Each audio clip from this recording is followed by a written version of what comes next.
Hey, Skeet here. Welcome to my SkeetGuitar channel. Today we are looking at Bob Dylan's Knocking on Heaven's Door, and in this lesson we are going to learn all the chords we need to play that song.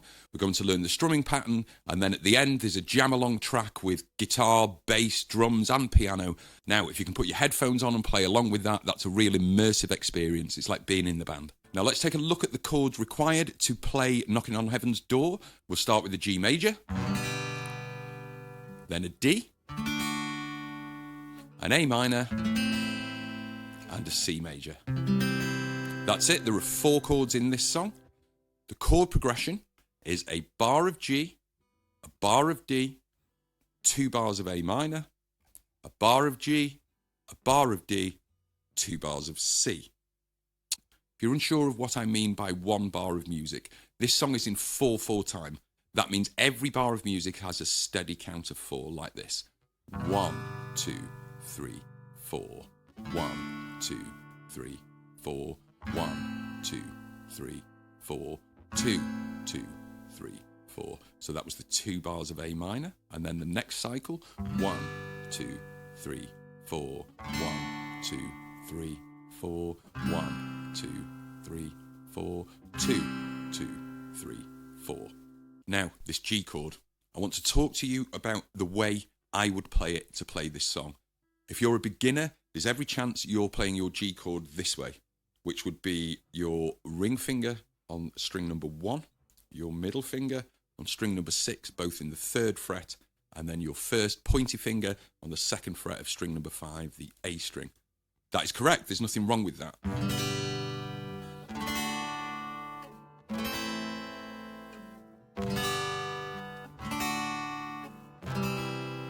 So as you can hear, it sounds absolutely fine. But what I'm going to suggest is that you use different fingers to play the G in this song.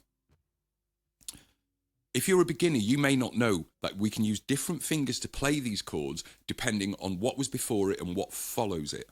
So in this song, we're coming from a C back to a G. Now, if we look at this shape here, it's exactly the same shape as we're playing in a G chord, isn't it?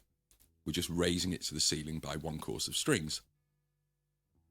So if we can learn to play our G from the C using these fingers, raise them as a pair, first finger off, and just roll that pinky in. It's almost, you can just twist the wrist slightly and it should find its home.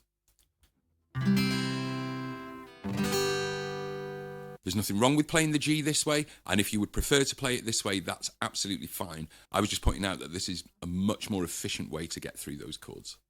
So, let's look at the strumming pattern needed. As always, I like to subdivide both hands, so whilst we're learning a strumming pattern, we'll just hold down 1 simple chord. So we'll hold the G down. This might be a good time to practice it on these new fingers if you're not used to playing it this way. Strumming. It's in 4/4 time. That means there are 4 steady beats. 1, 2, 3, 4. 1, 2, 3, 4. For every 4 downstrokes, there are also 4 upstrokes. A really good starting point would be to mark all 8 beats. So that would be like this. 1 and 2 and 3 and 4 and 1 and 2 and 3 and 4 and... Now if you play with a pick, that's fine. That's just a down, up, down, up. I don't use a pick. What I do is use the back of my fingernails. I keep my hand as if I'm holding a pick, and I use the back of my fingernail for every downstroke and the back of my thumbnail for every upstroke, like this.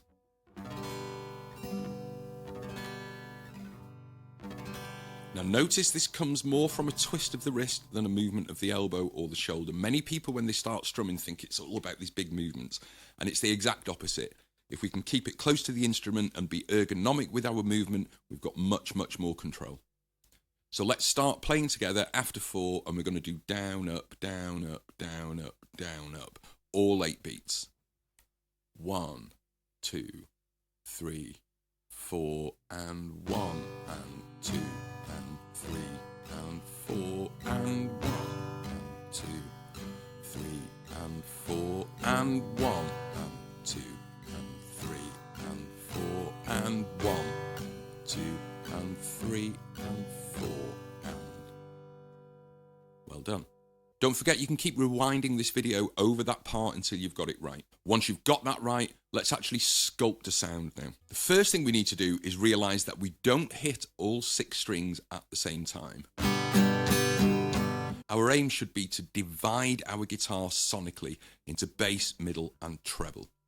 The bass section would almost exclusively be on beat 1 in virtually any song you ever play. That's not always the case, but let's just say 99% of the time, beat 1, you're going to play here.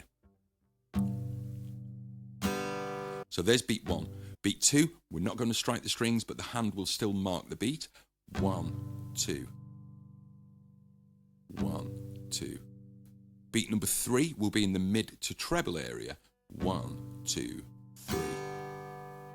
Beat 4 again in this area. 1, 2, 3, 4. And finally we play an offbeat of the 4, which means an upstroke on the and. So that would be 1, 2, 3, 4 and. Okay? So apart from beat 1, which is in the bass area, every other strum should be in the sort of middle to high area. That means from string 4, the D string really. Okay? 1, 2, 3, 4 and 1, 2, 3, 4 and 1, 2, 3. So notice I am marking beat 2, but it's just a little flick of the wrist rather than a full movement of the hand. Okay? 1, 2, there it is. 1, 2, 3, 4 and 1, 2, 3, 4 and. So join in after a count of 4 with me and we'll have a few plays through that. Okay? 1, 2, 3, 4 and 1, 2, 3, 4 and 1, 2, 3, 4 and bass, miss, up, down at bass, miss, down, down at 1, 2, 3, 4 and 1, 2, 3, 4 and bass, miss, down, down up, bass, miss, down, down up. Now, all we have to do is that over every chord and we're playing the song. Let me show you. 1, 2, 3, 2, 3, 4, 1, 2, 2, 3, 4, 1, 2, 2, 3, 4, 1, 2, 3, and 2, 3, 4 and 1, 2, 3, 4 and 1, 2, 3, 4 and 1, 2, 3, 4 and 2, 2, 3, 4 and 1, 2, 3, 4 and 1, 2, 3, 4 and 1, 2, 3, 4 and 1, 2, 3, 4 and 1. If you're enjoying this lesson, please click the like button and leave me a comment. Let me know how you're getting on. Again, don't forget you can keep rewinding that. Join in with me. Now, there are some ornamentations we can add to this. If you don't know what ornamentations are, they're little flourishes, decorations that we put within our open chord, often by just lifting a finger and hammering it or by hammering a finger up. So we can do pull-offs and hammer-ons within a chord shape just to add these little decorations. In a G chord, we can do it by lifting this finger and then driving it on. So all I'm doing there, like I say, is lifting the finger, striking the strings, and very confidently driving that finger in. And when I say driving it in, I mean driving it in. I'm not seeking to touch the string and then press like perhaps we would during normal chords. That is just going to make sure this note expires. So you have to very confidently lift the finger and drive that finger into the fretboard. Another little hint, always strum wherever the action's happening. So there's no point doing something on a D chord here and strumming up here, is there? Okay. So on the G, you could experiment with this. On the D, we have several options. We can hammer our little finger up. We can pull it off. We can pull this middle finger off. And we can drive it back on. A minor, we've several options. We'll start by raising this finger and driving it in. That's a nice one. But we can also do that on these two fingers.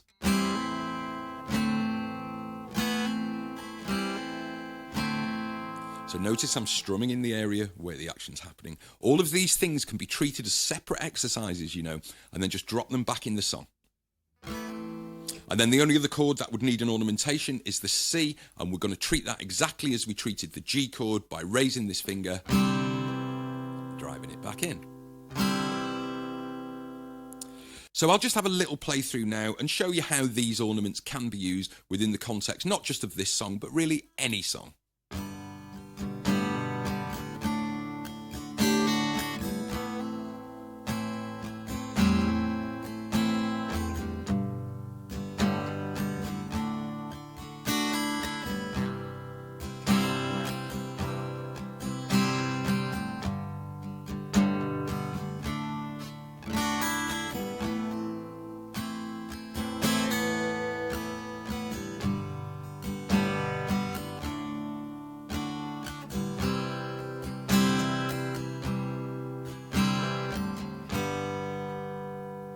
So my advice would be to treat this little section of the lesson as a separate thing.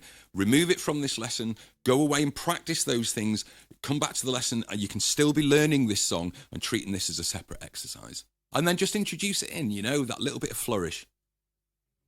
So as I said, the song is literally just a bar of G, a bar of D, 2 bars of A minor, a bar of G, a bar of D, 2 bars of C. On repeat. It doesn't change. So from my perspective, I think you've got enough there to practice to be able to play this song in its entirety. And there's a jam track coming up where you can join in. If you're enjoying this lesson, please leave me a like, drop me a comment, let me know what you'd like to learn next. I create all of this content free of charge, and something as simple as a comment can really make a difference to my channel. So if you're enjoying these lessons, if you're making progress, please do leave me a comment. Also hit subscribe so you don't miss out on any of my free lessons. Let's jump into that jam track.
you've enjoyed this lesson, hit like, subscribe and come back for more, and leave me a comment and let me know what you'd like to learn next.